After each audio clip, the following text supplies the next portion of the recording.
actually... I'll jump in, Bryan.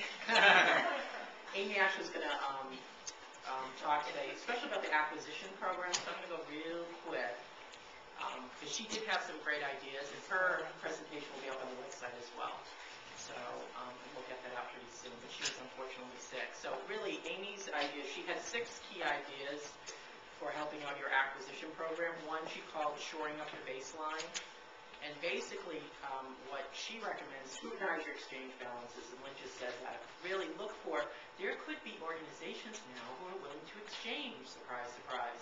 So look for those opportunities and ask your list broker or manager, hey, are there any new lists on the market? Are people willing to exchange now that we're in this interesting climate?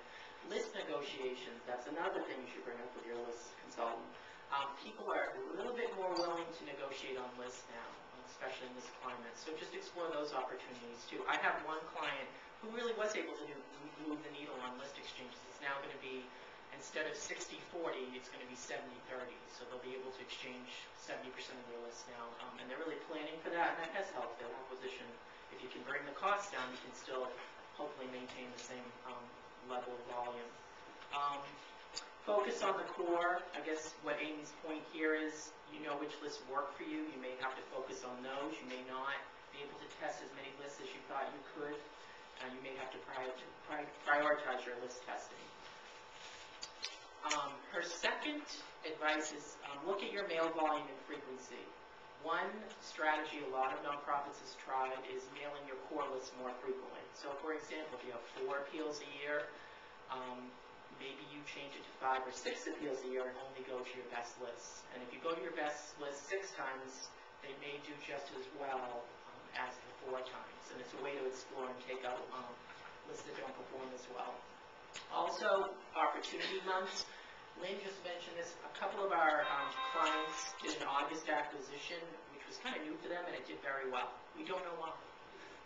So, but I have at least 2 or 3 organizations that did very well in August, and before then, August had a pretty bad reputation. So, ask your list broker about seasonality. Ask them, is there a month I'm not looking at? Maybe I can cut one of my acquisitions in half and mail in that time period and maybe get maintain my response rates.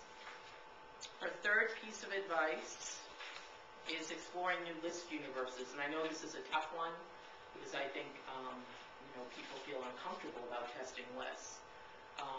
She mentioned compiled database lists, and I guess if they have donor overlays, I don't know if there's anything else you can say about compiled data. Perhaps some of them are working for the nonprofit market now. There's a lot of different types of compiled files you can go to. I think the biggest ones are the survey respondent files, for something like a target source or a lifestyle selector, which is a little different from compiled because these people actually responded to a survey saying, yes, I donate to charities. So we're seeing a lot of success with that. Yeah, in fact, one of the compilers, I work for a disease-oriented organization, and one of the survey questions were, do you care about, what diseases do you care about? And that was critical because they cared about this organization's disease, and that list actually worked. Because, we didn't know if they were donors, but we knew they cared about that certain type of disease. So that's an out-of-category list. So that's compiled, out of category. I don't know if you can get subscription lists to work for you or other different types of lists to work for you. We definitely have tested it in the past. Right. I was just going to jump in. Sorry. Yeah. No, jump in. You're starting at Amy today. Okay. I work with Paradise and Time, and that's one of the biggest challenges that we're, as a broker, we're seeing shrinking list universes. So when we're doing a mail plan and response rates are down, so the core files that we mail, there's just not as many names as there were, say, 2 years ago. Yeah. So some of the things that we're doing is to combat shrinking universes is, I think Bryan mentioned modeling, building a good customer match model with big, huge subscription databases like a Hearst or a Conde. So you send your 12-month donors and they build a model. So that's one way of increasing your universe. The testing of the compiled survey data file is another one. Also, zip models. Yeah. That's key. So if you don't already have a zip model in place, that's a way to leverage your marginal files. So you're those lists that are in the cusp of your mail plan where they don't really make it in, but they're marginal. Applying a zip model, that you can see between a 10 to a 30% lift in response.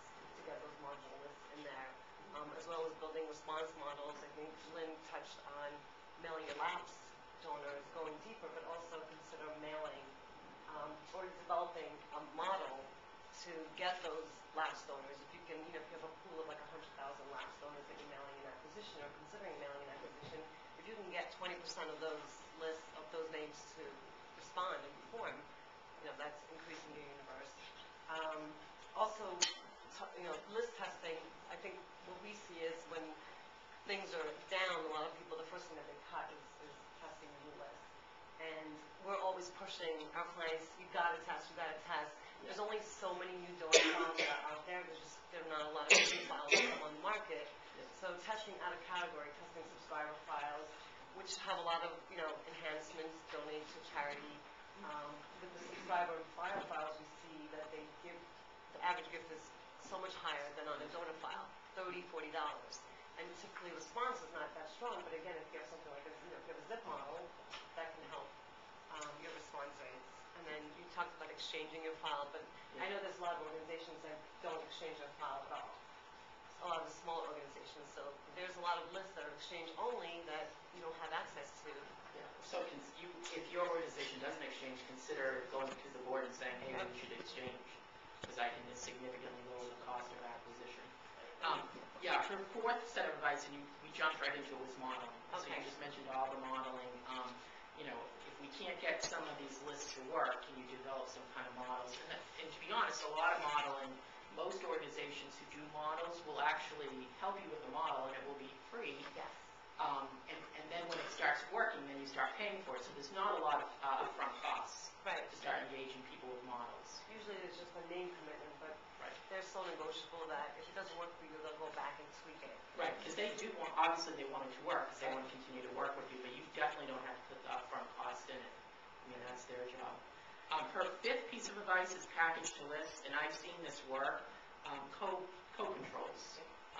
If you're mailing the same package over and over again, obviously you could run into fatigue. So a lot of organizations have said, well, we have another offer too.